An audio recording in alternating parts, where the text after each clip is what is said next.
لكن إذا ابتلي الواحد منا عليه أن يتذكر أن الله تعالى عندما يبتليني الله ما يريد أن يتعبني، الله ما يريد أن يشقيني. طيب ما الفائدة من المرض؟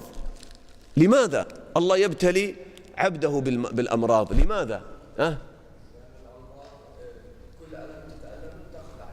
أحسنت، نعم.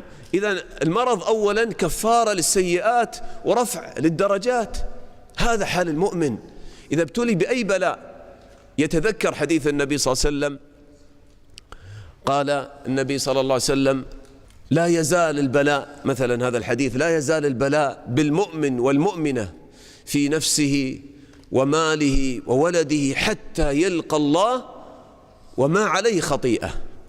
إذن الله تعالى عندما يبتليك في جسمك بمرض، في أهلك، في ولدك، غدا ستكبرون يكون عندكم أولاد تتألم كثيرا لمرض ولدك، لكن كل هذا كفارة للسيئات ورفع للدرجات.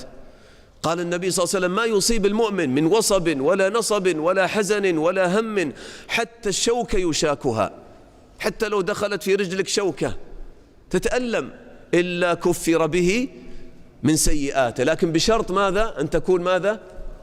أن تكون صابرا.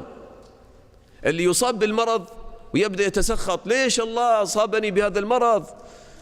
هذا فلان يعصي الله وما ابتلي بمرض، لماذا أنا يبتلين الله بمرض؟ لا، هنا تخسر الأجر، تخسر الأجر. تريد الأجر كن صابرا. أيضا المرض أيضا من فوائده ماذا؟ نعم، أحسنت. يقول المرض يجعلك تدعو الله تعالى، تتفرغ لذكر الله.